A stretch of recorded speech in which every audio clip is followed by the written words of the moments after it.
Hey, what you're about to watch is the most restrictive video I have ever made for myself. In essence, this video is going to be a bit of a mini challenge in the middle of June Zoom, which, if you don't know already, is in this month of June, I am uploading a video every single day in order to experiment a bit more and, get a little bit more in touch with myself and the different kinds of things that I want to upload. This video in particular, why I say that it is the most restrictive, is because I want to challenge myself. Now someone may argue, Zoomzyke, you are challenging yourself already too much with the whole June Zoom thing. But I argue back, part of the reason June Zoom was made was because of experimentation. And it doesn't get much more experimentative than this, because this entire video is unscripted. This is my first time recording it. From the moment I said, hey, I was doomed, there is no going back now. No matter what happens, I am going to leave it in, unless there is such high background noise that it becomes absolutely unbearable, in which case I will make a cut, take the L, and will apologize to all of you because I don't want anyone thinking I was cheating or something like that. So, as a reminder, this is one take. This is my first time doing it, completely unscripted, but I'm trying to make the most eloquent video as I possibly can. So for example, you hear dogs in the background. I am going to ignore that kind of stuff. However, I do allow myself some post-processing editing, so if there's too much background noise, I will make sure you have the best and most pleasurable viewing experience. Now this may remind you to a similar style of when I'm analyzing my Mario Maker levels, or those kinds of videos. However, this is going to be a bit more professional than that. In those videos, I let myself lay back, I let myself say whatever I kind of wanted, and I stuttered a heck a ton. In this video, I'm going to try to not stutter as much as possible, almost as if I'm reading off of a script, but everything is just coming straight into my head as quickly as possible as I try to form as many coherent sentences as possible when explaining my thoughts on the level that we're going to cover, which is Tock Clock. Now, I encourage you to go look at my City Escape video before you look at this one, because that is the similar style I'm going for. However, there won't be as much editing because of the time constraint I have for making a video such as this one, since I can only make one video a day. Without further ado, I'm going to explain my love for Tock Clock, because it rocks my socks off. Now, for those who haven't seen Tock Clock or know what it's about, Tock Clock is one of the last levels in Super Mario 64. Aside from Rainbow Ride, see look, this is one of those moments where there'd be a cut, but I'm not going to reference those anymore. Tock Clock, along with Rainbow Ride, or I guess in Super Smash Bros. Melee it's called Rainbow Cruise, are one of the last levels of Super Mario 64, and unlike Rainbow Ride over there, because that's where you enter it from, I believe Tock Clock is one of the best examples of a final level in a video game. There are too many examples I've seen where, like in Super Mario Sunshine, the final level is an utter disappointment and makes everyone want to die. But Tock Clock actually makes you die, that's the difference, and that's what makes it so good and fun. Jokes aside, let me show you one of the coolest parts of Tock Clock, and we don't even have to enter the level to find out.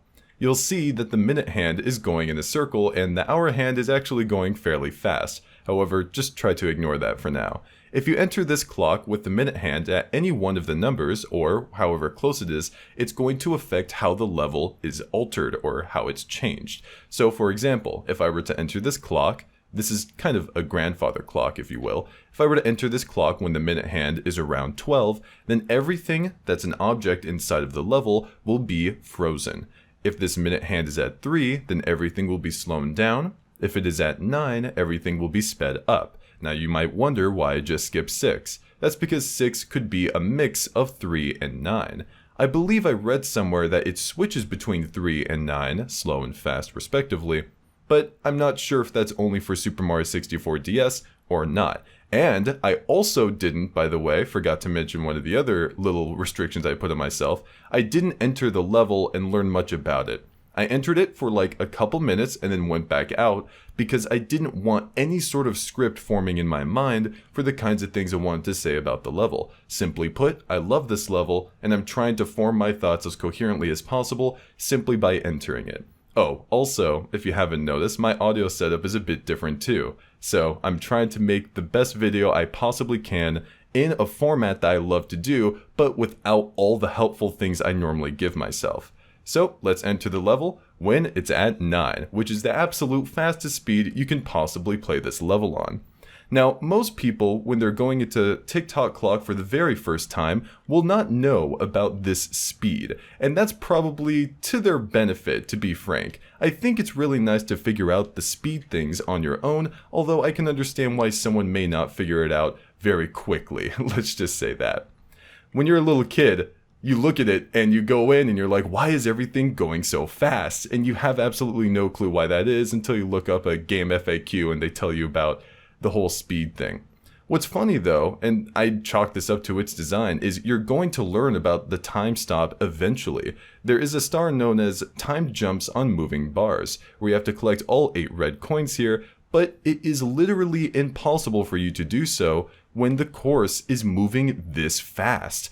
In fact, even while it's slow, you can't get all of them. You have to stop time. Now, if you're a little kid or this is your very first time playing Tock Clock, you might re-enter the level over and over and over again, and eventually it's going to time stop.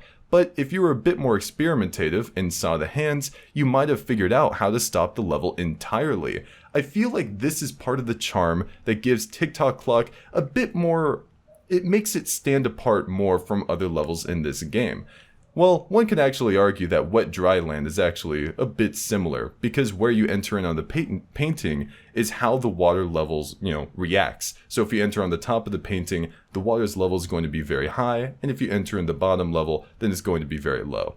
But I think Tock Clock is actually, when you think about it, Wet Dry Land is very straightforward in how the water level reacts to you entering the painting, so I feel like it almost foreshadows Tock Clock's gimmick in a sense.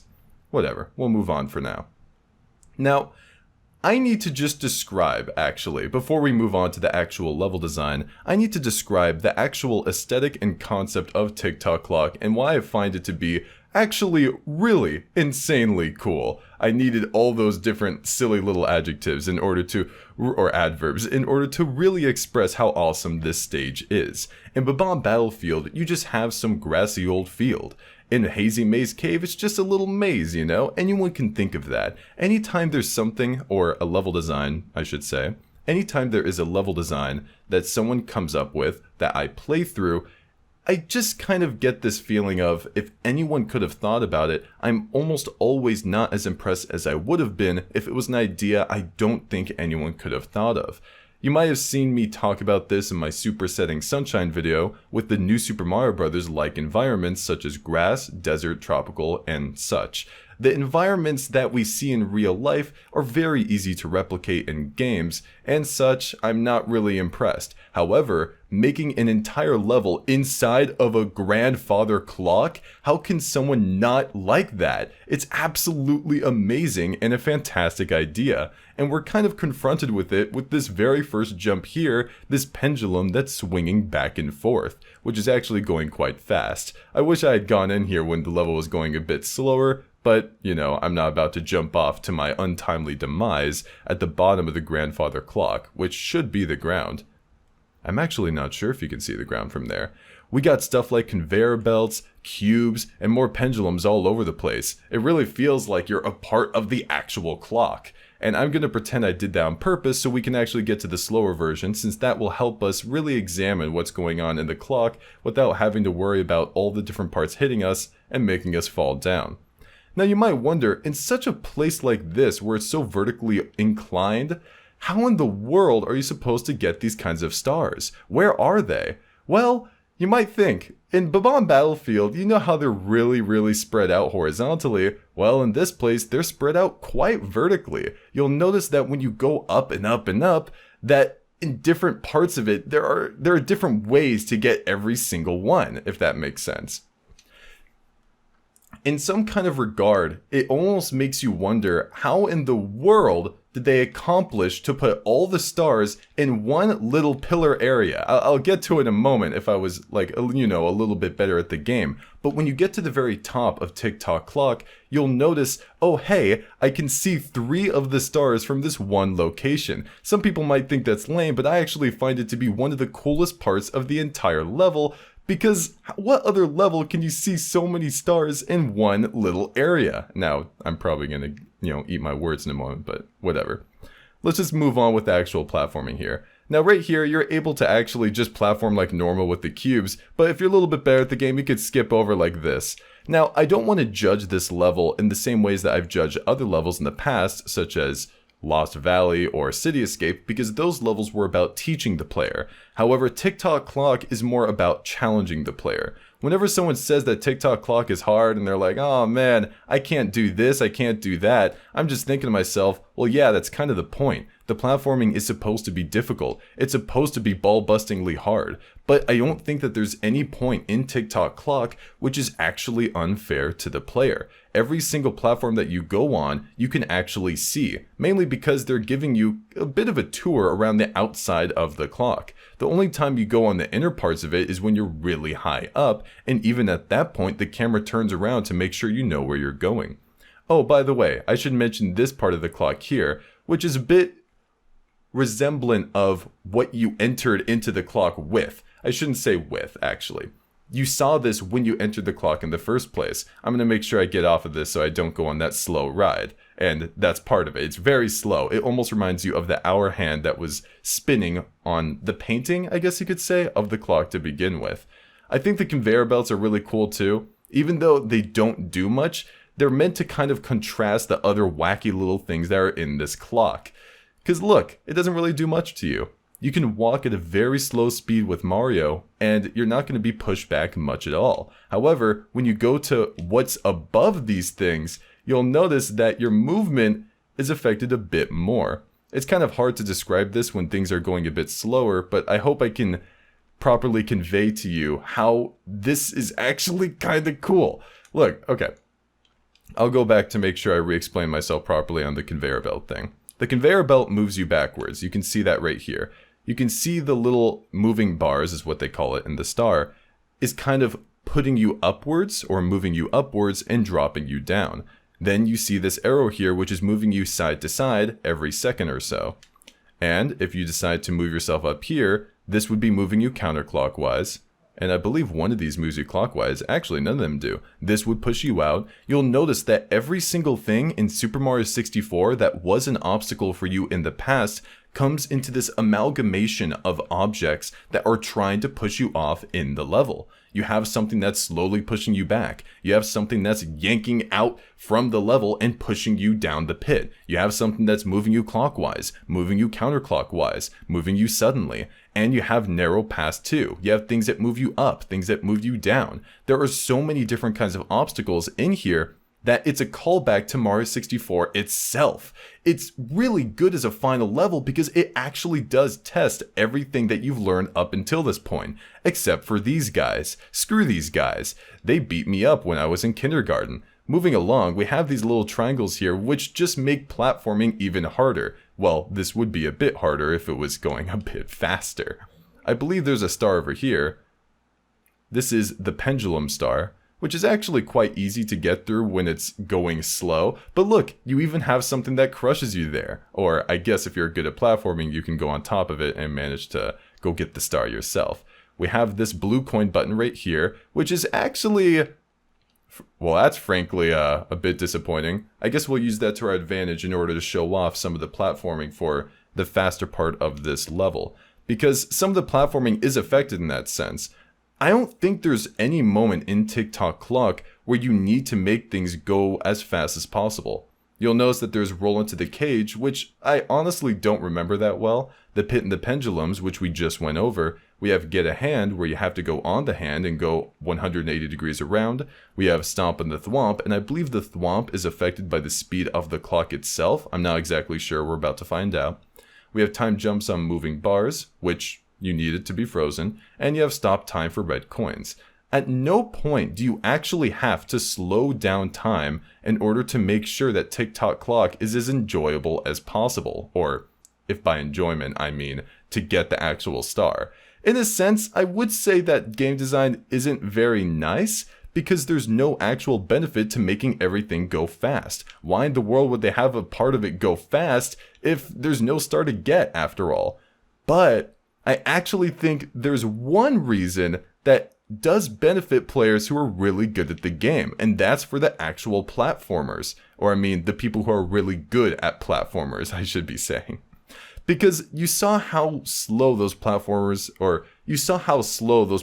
were moving earlier, right? But if you're really good at platforming and you're confident in your skills and you want to get to the top of this stupid grandfather clock as fast as humanly possible, then you would make the clock go as fast as possible for you so you wouldn't have to deal with anything. I don't think the thwomp is going to be faster, by the way, because this guy isn't faster.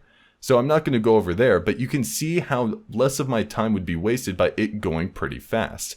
This is the one moment of the course where I don't believe the camera helps you out much. You can even see the guy clip in and out right there. We're going to go over here a little bit, and this is where you'll see that the speed actually helps you out a bunch. If I was playing on the slow version, my bad. If I was playing on the slow version of the level, then this part would be especially annoying, having to go up and down. But there's this pull of risk and reward that you have to deal with, which makes it so if you want to go through faster, it's a bit riskier. But if you're not confident in your platforming skills up until this point, playing one of the final levels, you probably should be confident, but if you're not confident, then you can take it slow. There's at no point where you have to play through this thing fast. They don't torture you that way. Any criticism on Tock Clock and how difficult it can be because of its speed, I don't think should be an actual criticism. Well, it does exist as a criticism, but I think it's a very weak criticism. It's one that I don't think has that much of a basis, simply because you don't have to do it. It's the player's choice to make it fast. They actually do it for the people that want to have it, if that makes sense. But I'm not going to make that jump because then I'm going to have to fall down and use the time stop in order to talk about something that hasn't already been covered. Ooh, I almost did it again. They even put you a little heart here if you got shocked by the dude down there. It's really nice. It's really cute. There's so many cute little things in this level that I really appreciate. Some people might say, oh, well, you know, it's still not as good as a City Escape, right? I'm not very convinced by what you've been saying so far. All you said is that there's some aesthetic, there's this and that. But you have to understand, we can't judge these levels on the same basis. City Escape was a tutorial level. Lost Valley was also a tutorial level. You want to know, tell me other levels that you've seen examined for how good they are. I'll tell you what you've seen. You've seen Super Mario Brothers 1-1. You've probably seen that video of Miyamoto explaining the logic behind Super Mario Brothers, such as the mushroom coming and hitting you and it's hard for you to avoid as a first-time player, and you know that they're good, whereas the Goomba would be bad. I know you've probably seen that kind of video if you're interested in game analysis. Well, heck, if you clicked on this video, you've probably already seen it, unless you're a fan of mine. Blush. Okay, whatever. But yeah, most of the time levels are analyzed as like the first level, and I feel like not enough final levels are analyzed in this sense, so we have to kind of change our perspective with what we're dealing with here.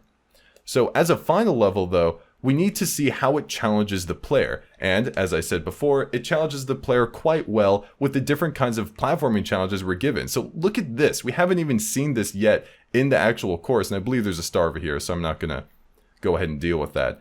But I want you to notice, and every time we come across a new platforming object or a new platforming deal that we have to overcome, I want you to compare it to the last one we dealt with and how you would respond in that situation. So for example, right here is a bit different than, say, the thing that the cube or rectangular prison that was moving up and down, or the triangle going in a circle. I have to react in a different way. And the higher you get up in this clock, the worse punishment that you will receive if you can't platform properly.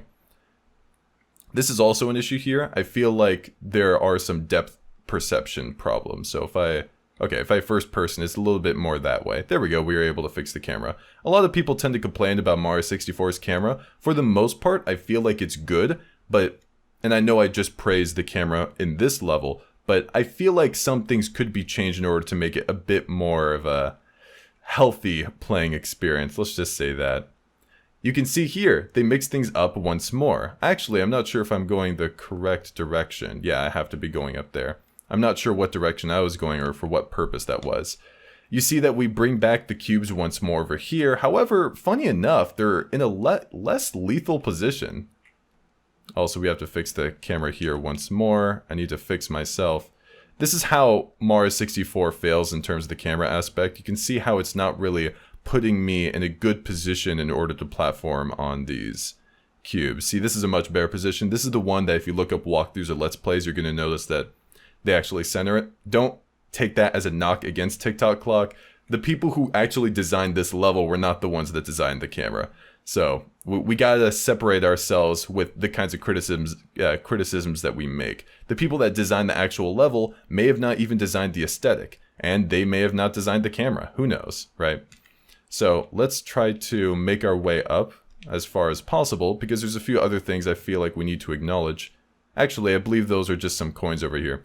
One of the criticisms I will take for this course, though, is that the 100 coin star is very difficult to obtain. You have to make sure that you scour every single part of this level because it lacks a lot of individual coins. You have to hit a lot of these question mark boxes in order to get the coins from there. So you would probably freeze everything. I'm not exactly sure if you're able to get to the very top with everything frozen. I'm pretty sure I've done it before, but, and we will cover that, you have to have clever platforming in order to do it, so. My bad. This is a little unfortunate, but I think this is a good opportunity to cover the kind of damage that will cause you if you fail in this course. Now, some people might get upset in the fact that, oh, if you fall off Tock Clock, it's such a pain. You have to start all the way over, or you have to make sure that your life doesn't deplete all the freaking way, dude. It's so annoying. I understand that, but just get good, right? Tock Clock was made in a vertical setting for a reason. If you fall down, you're probably not going to fall down that far in the first place, which I feel was part of its design, you know? Sure, it's a very tall place, but it's nothing compared to other tall places that you've seen in Mario 64. Think of something like Tall Mountain, for example. When you look at Tall Mountain, there isn't that much that you could fall down on once you actually do fall down. It's just kind of a death trap. Or I think a better example would actually be Rainbow Ride. When you fall down in Rainbow Ride, you're kind of screwed. I'm just saying. That's the main thing that's wrong with Rainbow Ride. That's the main thing I see people complain about Rainbow Ride, is that when you fall, everything's just kind of over, you know? Whereas in Tock Clock, they kind of are much nicer to you in a sense whenever you fall down, just like this. Because whenever you do fall, you see I don't even have to restart that much of the level. It's really... It just frustrates me, you know? Like, it frustrates me when I see developers who kind of put their heart and soul into like this part of the game, or I guess the punishment part of the game, because at the end of the day, there is reward, there is punishment, and they have to figure out how to reward and punish every single player with different kinds of things. But it just frustrates me when I know that the devs put something in order to reward a player in a certain way, or punish a player in a certain way, and the players don't really respect that, or don't really understand why it was a thing in the first place. Now, right here, there's a cool little section. You can do a little sidekick off of the wall, like so, and then go above it if you're skilled enough. And you'll notice that Tock Clock has a lot of these little things where if you're skilled enough, you can do this or that.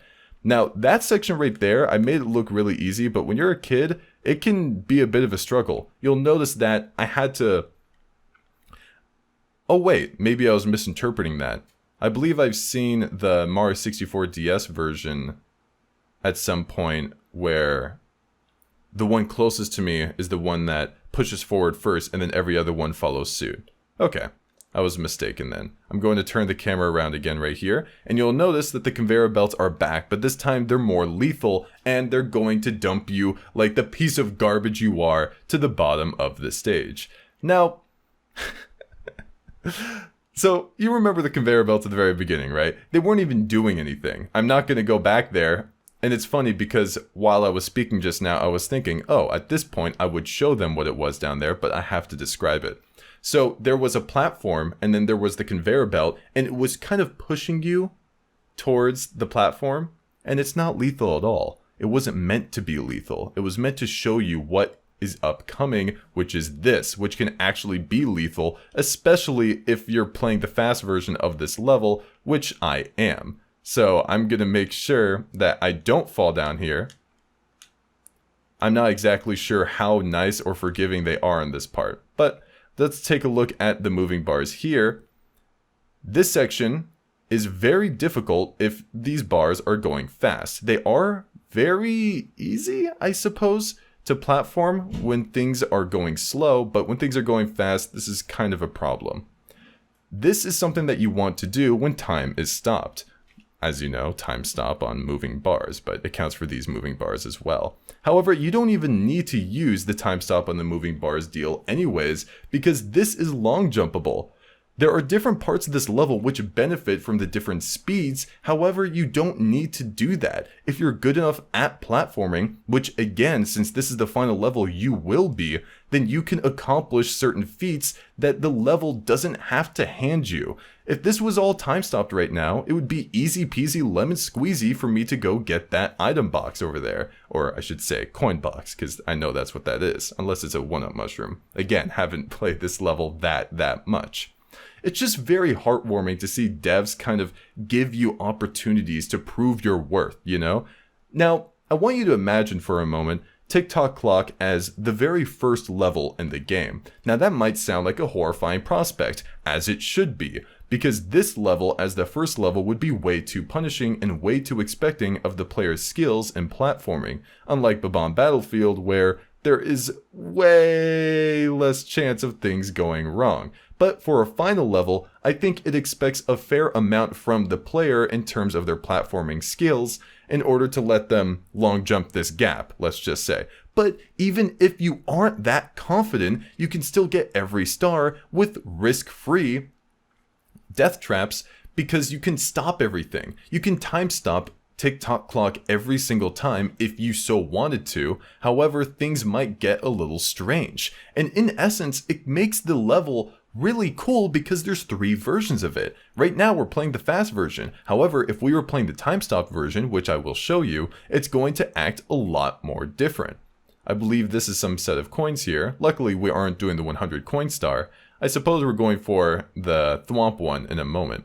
Now these moving bars are going to be a bit annoying to get through because we are going on the fast version. So I'm going to have to make sure that this doesn't do anything to me. There we go. Now you can take a shortcut right here, again, if you're good enough, and you can see a coin box down there if you didn't take that route. Now you'll notice that route right there is one that isn't very explicit. Here, I should angle myself. Oh, my bad. That was the one that we were just looking at. But you can actually fall down here. Isn't that cool? Look. You can just fall down right there and everything would be easy peasy. You don't even have to do what I was saying before. So in fact, it's even better than I thought. You can just drop down and not even care if you're clever enough. That's what's so cool about this. If you just want to take the main path up and you see a star down there, or you know there's a star down there, and you simply want to drop down and grab it in a different way, you can do that because of how vertically inclined this entire level is. It's actually really cool. Now, here's something that we haven't been introduced yet. Now, these function a lot like the cubes from before. However, they are a bit more mean. Now, the cubes had 4 sides to them, of course, but the sides themselves didn't really matter. It was more, oh my gosh. I apologize, that distracted me for a moment. The cubes, unlike the triangles here, were 4 sides. Now, that didn't really matter as much. The whole point is that the triangles, you can slip off way easier. With the cubes, they were kind of testing you. Here are these geometric shapes we want you to platform on. Now, here's a triangle geometric shape, which is a bit harder to platform on, and it's on the top of everything, and there's no safeguard. In all the other cubes, there are safeguards. And I will admit, the first cubes that you come across are death traps, but, you know, what are you going to do with a level like this one? So we can platform just like that. And this is probably what I would say is the worst part of the level. Now this thing here, I hope it's not going to activate or anything like that. But if you get close enough to it, if you don't know, it spits out a fireball, and if you get hit by that, you're going to run around with your butt on fire, and that is terrible for you here. So we're just going to take this hand right here, and we're going to admire everything the level has to offer, including the thwomp. And this is one of the stars that you have to obtain. It's at the very top, the tippy top of that platform up there. Just trust me, that's my source. And the thwomp isn't affected by anything else. I like the idea of the thwomp just being here in the first place though. If you just imagine a small thwomp in the clock, it's kind of like a metronome guarding everything. Or in essence, I guess I kind of always thought of it as the king of Tock Clock, where you have all these mechanisms around. I can actually show off Tock Clock from here. You have all these mechanisms around doing all sorts of different wacky things, trying to make sure that this clock is telling the right time, and this little thwomp here is always beating at the same time, almost like a metronome in a sense, you know? So here, we can get this little star that has already been taken, because this is 100% my legit 100%ed file of Super Mario 64, and we will exit the area. However, we do need to go over the time-stopped version of Tock Clock real quick, because there are, we'll use time jump on moving bars as an example. I believe that this is an entirely different course when you see something, or when you see it while time is stopped. It's much cooler, at least I think. I think it's more fun to go through here when everything's stopped, because then you can't blame it on any wacky mechanics. So for example, this is the time jumped on moving bars. You'll remember that when we first started this course, that these things over here were impossible to platform. Now, I know during tasks and during speed runs, people can do it, but for people who like aren't robots, you know? I kid. But yeah, these are almost impossible to platform even while things are stopped, apparently. I guess I'm just that bad. But it's really cool to see how the level is able to mix and match based on the different kinds of ways that you encounter it, I guess is what I'm trying to say. I always thought that Mario 64 was really good at that kind of thing. Again, in Wet Dry Land, you can see it when you enter the painting. If you go in while it's really high, the water is going to be really high. And then one of my other favorite levels, Tiny Huge Island, you can see the design of the level, but the actual size of it that you interact with is different based on the actual size of the level, right? It's a very, very cool idea, and I actually respect Mario 64 even more than I did before because of how many chances it takes with these concepts. Now, as I said before, the enemies are not very nice here. Okay, just want to make sure that we weren't getting hurt. Here's an example of how a large part of the level has changed. You'll see the minute hand here, which was normally telling time by ticking back and forth, does not tick at all. And now that star is almost impossible to get. However, if you really wanted to, you could platform above where that star is and then manage to get inside there with enough skill and dexterity. I said this before and I'll say it again. The fact that you can get these stars in so many different ways through platforming skill alone, I think is really, really good game design. Look, if I went in here on accident as a kid, let's just say as a kid, right? Let's say I went in Tock Clock and I accidentally made time stop. That's the star I need to get. Do you really think I'm going to think, oh, I need to make everything move again? What if this was like one of my first times playing this level and I just thought time was stopped, right? I would find some way to get that star. I would probably think to enter it from above or do some kind of long jump and then get the star, right? But if things were moving, then yeah, this would be an option right here. So there are multiple ways to get that exact star, and everyone's going to be different. I guarantee if you look at a Let's Play of Tock Clock from some random person that you enjoy, and you look at someone else's Let's Play, they're not going to get these stars in the exact same way as they might in other kinds of Mario levels, Mario 64 included. I think there's a good example. Now, here was the conveyor belt I was talking about earlier, and I shouldn't say this is exactly non-lethal, since I'm not going to test it. I believe that you're able to fall in this gap here. I believe Mario is thin enough, but look, then again, there's not that much of a punishment. For the early falls in this level, there isn't that much punishment for falling, and I feel like the devs really took that into account. This part of the level over here that I'm looking at is the harshest one. However, you'll notice, look, there are the most platforms in the level over there. In fact, we'll go up there right now, I'll show you. right up here. Look at these safe platforms that you're on. And there's nothing to harm you except this thing right here. If you fall off right here, then I believe you are doomed.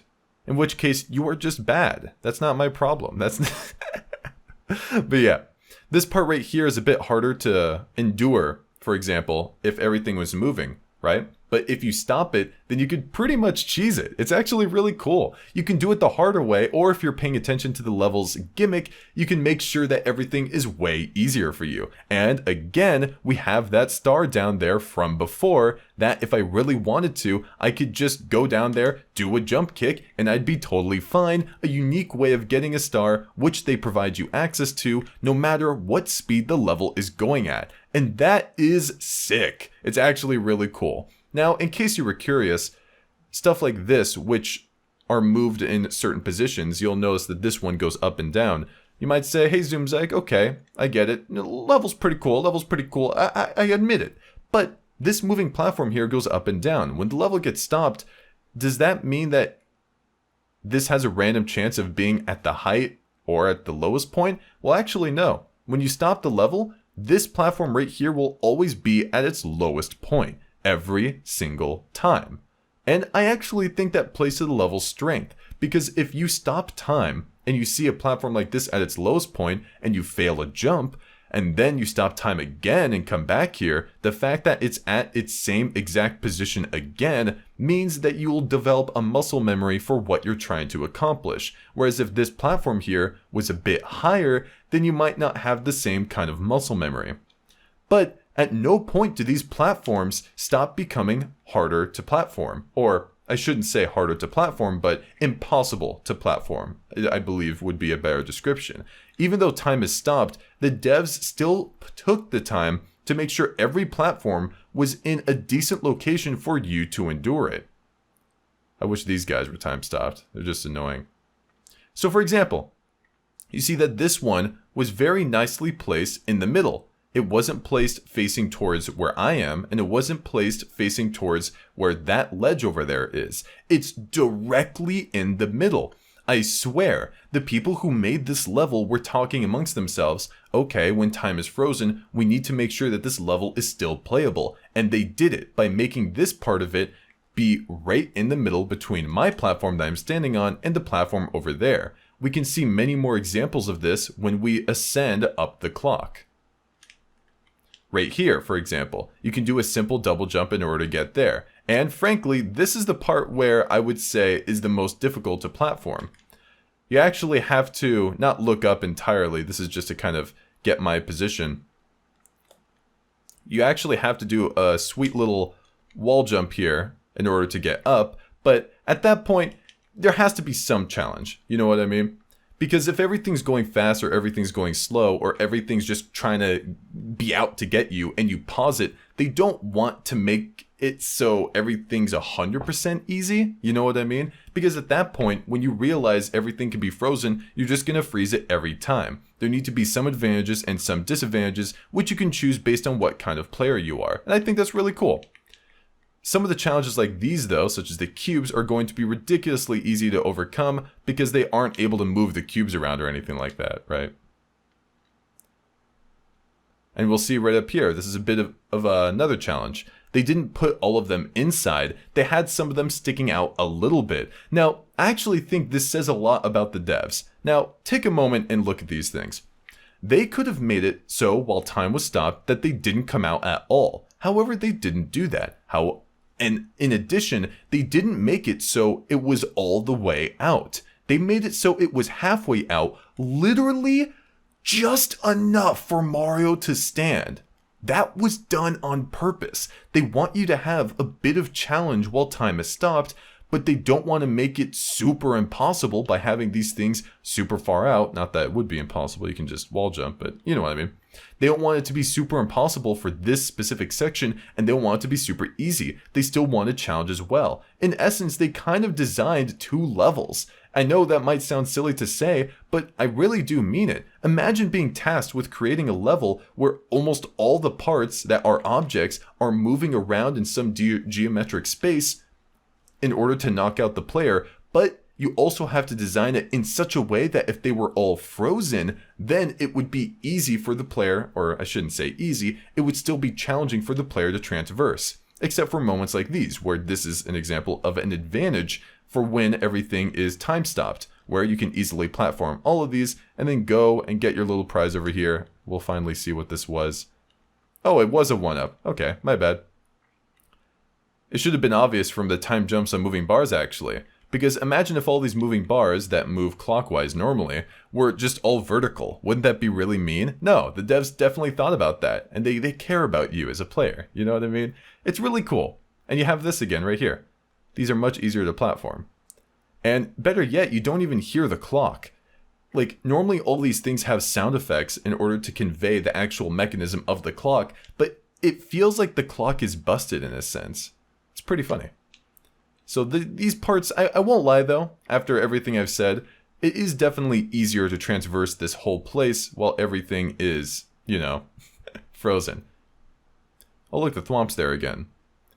Even though he's keeping track of everything, it doesn't seem like he has a handle on everything that's actually going on because, you know, this entire place is basically broken. I wonder if it's upset about that. In essence though, overall, my video review of Tock Clock, I guess I'll exit the course and make my way back to it. Tock Clock holds a special place in my heart, both because of its aesthetic and how it manages to challenge the player in a very fair way. If I were to cross-compare it with Rainbow Ride, for example, you'll notice just how much better Tock Clock is. Now, you might have ignored a lot of what I said in this video. Tock Clock might be great in certain aspects, and it might be a cool aesthetic, but as a platforming stage, it sucks because I die so much. I want you to take any death that you had from Tock Clock that made you not like the level, and I want you to really think about it in context of it being the second to last level, not the last one. Last one's Rainbow Ride. I want you to take it into context of it being one of the last levels. I want you to look at it from the viewpoint of level design for a last level. What did it do? And what I argue it did was perfectly challenge the player for everything that they have done up until this point. Single jumping, double jumping, side jumps, triple jumps. There's not many opportunities for that, but I digress. There are opportunities for long jumps. There are opportunities for you turning the camera to get a better idea of where things are. There's opportunities to abuse the gimmick in different kinds of ways. There's player agency because you can use the gimmick in different kinds of ways in the first place. And it's overall a really good way of making sure that the player feels good about the skills that they actually learned. How sucky would it be if, like in Super Mario Sunshine, we're going back to that, where you learn all these different kinds of things with FLUDD, but the very last level doesn't really have you enforce many of them. Sure, you spray some fire, and sure, you might hover a bit, but it doesn't feel like the ultimate platforming challenge like other games do, such as Galaxy. Mario Galaxy's final level, the final Bowser level in Mario Galaxy, has you playing with Galaxy all over the place using all kinds of moves. Whereas Tock Clock in Mario 64 has you doing all different kinds of moves and using your intelligence and wit in order to properly transverse the level in different kinds of ways. Now compare that to Rainbow Ride, which does the almost exact opposite of Tock Clock. It doesn't let you really flesh out everything you've been doing across the journey. Jumping and running, all the different kinds of stuff that you find enjoyable about the game is kind of at ends with Rainbow Ride. You're just sitting on a freaking Rainbow Ride the whole time. It's not very fun. Some parts you move around in, but those are few and far in between. Whereas Tock Clock, it's always engaging and it's always making sure that you're on your toes. And for that, I really respect it. Now, that is the end of the video. Again, this whole thing was non-scripted. This was all done in one exact take. I am doing no audio editing on this in terms of splicing anything. All the footage was done in one take as well. I've had to adapt to any failures I had, and this has been a bit of an experimentative take on me. Because for other kinds of level design analyses that I do, such as City Escape or Lost Valley, they take a little bit to produce, both in the audio quality I have to set up, because I have a very specific setup where I get hot under a blanket and stuff, but I'm not doing it this time. I wanted to see how good of a video I could make in terms of game analysis if I really tried on my first take without any editing, no script. I have to adapt to the gameplay and all of that stuff, all of those restrictions, and on a super short schedule because, hey, it's not like I'm going to be able to get any information about TikTok Clock that much anyways, because I only have like a day to, get this kind of video out. And I didn't even have that much knowledge on, I love TikTok Clock. It's one of those things where you love it, but you don't have a full outline of it. And I could have made a better video, yes, but I feel like this kind of helps me flesh out a bit more and what kinds of quality I can release on a very quick basis. I hope that makes sense. So, I actually really enjoyed making this video for June Zoom especially, and I've had a lot of fun making other kinds of videos, but I want to see how much more experimentative I can be. And things have been looking on the up and up for June Zoom. We're over halfway there, officially, at by the time of this video. And I'm feeling pretty good. So, oh gosh, jeez, I accidentally hit something there. Whatever. But I love TikTok Clock. It's a really cool level. There might be some more Mario 64 level analyses in the future. Might be similar to this style, or it might not. Maybe I'll take some tips that I've learned from this and how to commentate properly my thoughts or communicate my thoughts properly. And we'll see if people actually think that this video was good or not. I'm actually very curious what level of quality people found this to be over others, considering the restrictions I place upon myself. I find I'm repeating myself a lot, so I'll close this off. Thank you for watching, and I'll see you tomorrow for more of the June Zoom. Keep it real, and take care.